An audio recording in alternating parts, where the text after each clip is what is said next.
एक तासुर सर ये भी दिया जाता है कि मजहबी जमातें ही ये हवा देती हैं शिद्दत पसंदी को। देखिए, बात यह है कि मैं भी इससे डिनाई बिल्कुल नहीं करूँगा, इसलिए कि हर मजहबी जमात में हर तरह के लोग मौजूद हैं। तो ये तो मुझे और आपको पहचानना है कि इसकी जो कैरेक्टर बिल्डिंग है, इसका जो कैरियर है, इसकी जो पर्सनैलिटी है, वो किस चीज़ को रिप्रेजेंट कर रही है। शेख साहब, मुझे ये बताइए कि आज सब ने बात की है, लेकिन एक एंगल है जहाँ से इब्तदा हुई है, वो है कुरान की तौहीन। तो क्या इसकी कहीं इजाज़त है कहीं भी किसी सिस्टम में, या जितने भी मजहबी पेशवा हैं किसी भी मज़हब से ताल्लुक़ रखते हो, कहीं ना कहीं उनकी कमी कोताही नज़र आती है कि अवाम हम कुरान मजीद की मुकम्मल जो है वो इज़्ज़त और एहतराम करते हैं, क्योंकि एक इल्हामी किताब है। जिस तरह हमारी बाकी बाइबल मुक़द्दस है, जिसमें तौरात है, अंजील है, ओल्ड टेस्टामेंट है, तौरात, और इन तमाम की जिस तरह हम कदर करते हैं, इज़्ज़त करते हैं, इसी तरह कुरान मजीद की भी आपने बात की है कि शायद वीज़ों के लिए या बाहर की नेशनलिटी के लिए ऐसे इकदाम किए जाते हैं। तो क्या आपको लगता है कि हुकूमत सही मानों में अपनी रिट कायम नहीं कर पा रही है, जिसकी वजह से वाक़यात? इसका ताल्लुक़ हुकूमत की कायम करदा रिट के साथ बिल्कुल नहीं है। बुनियादी तौर पर पाकिस्तान के हालात की वजह से जो ओवरऑल हमारी यंग जनरेशन जो है, उसके अंदर ये जो चीज़ पैदा हुई है, आप अंदाज़ा करें कि पाकिस्तान में एक दिन में 40,000 से ज़्यादा पासपोर्ट बन रहे हैं। और अगर आप पिछले 6 महीने में पाकिस्तान से माइग्रेट करने वालों को अगर आप उसकी परसेंटेज निकालें तो पिछले कुछ सालों से वो कई 100% ज़्यादा हो गई है। आप ये कह लें कि मैं ये देख रहा हूँ कि जो जा सकता है ना कहीं वो इस तगदो में लगा हुआ है। मैं इसकी तायद नहीं कर रहा, मैं इसको सिर्फ just for discussion, under discussion कर रहा हूँ कि ये सूरत हाल है। अब ऐसी सूरत हाल में चूँकि ऐसे एग्ज़ाम्पल्स मौजूद हैं कि जब इस किस्म का कोई वाक़या होता है तो जो लोग इसमें इन्वॉल्व होते हैं, अल्टीमेटली उनका राइट भी होता है, उन्हें बहरहाल तहफ़्फ़ुज़ के लिए, सिक्योरिटी के लिए उन्हें मुल्क से बाहर भेजा जाता है।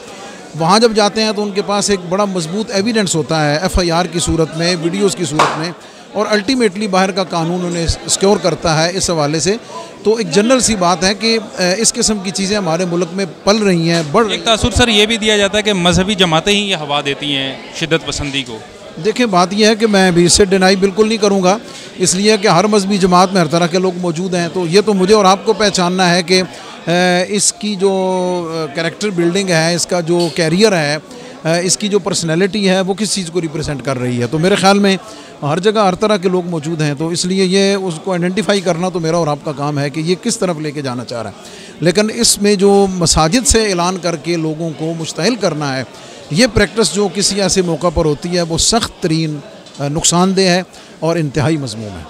क्या करना चाहिए इस हवाले से गवर्नमेंट को और पब्लिक को? जी, मैं अर्ज़ करता हूँ, मैं इससे पहले कई प्लेटफॉर्म्स पर यह कह चुका हूँ कि हमें अपने मसाजिद के जो इमाम ख़तीब हैं, हमें उनको प्रॉपर एजुकेशन के साथ साथ हमें उनकी प्रॉपर काउंसलिंग करनी चाहिए।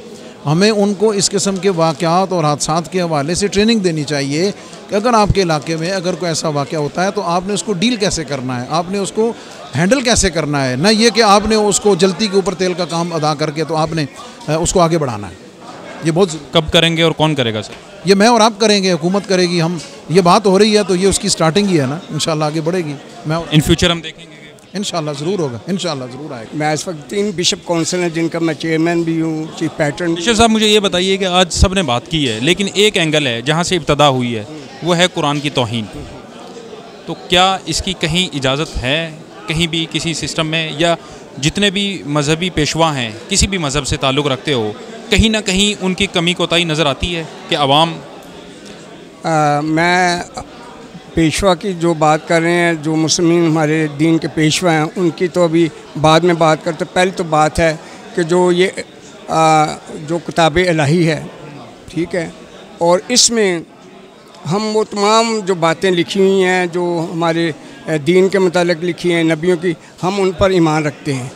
देखो, अगर डिफरेंसेस ना होता तो ये मज़ाहिब भी 2 ना होते, लेकिन 2-3 बड़े डिफरेंसेस हैं जिनकी वजह से मुस्लिम और क्रिश्चियन लहदा है। लेकिन तो भी जो हम औलाद हैं, नस्ल हैं, वो इब्राहिम ही की हैं, चाहे मुस्लिम हो चाहे क्रिश्चियन हो। और रिश्ते के अतबार से जो मुस्लिम है वो बड़े भाई हैं, क्योंकि वो हज़रत इस्माइल की औलाद है और हम हज़रत इसहाक़ की औलाद में से गिने जाते हैं, इसलिए हम रिश्ते में भी छोटे हैं। तो हमारा बहुत करीबी रिश्ता है। लेकिन ये बड़ी अजीब बात है कि ये अचानक जब भी होता है, ये हादसा अचानक ही होता है।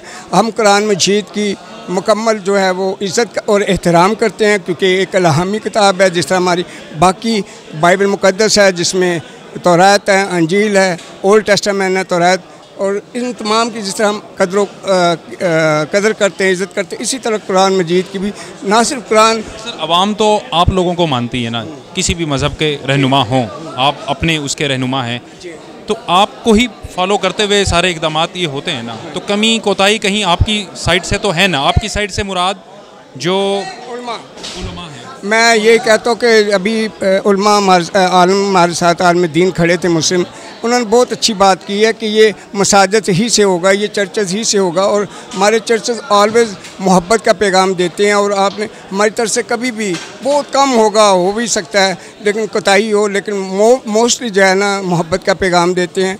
और एक हमारी अंजील मुक़द्दस में एक आयत है बहुत ही खूबसूरत कि खुदा मोहब्बत है, और जो मोहब्बत को नहीं जानता वो खुदा को भी नहीं जानता। तो if we don't have love we don't know God. तो अगर हमें खुदा को जानने की ज़रूरत है फिर मोहब्बत की भी।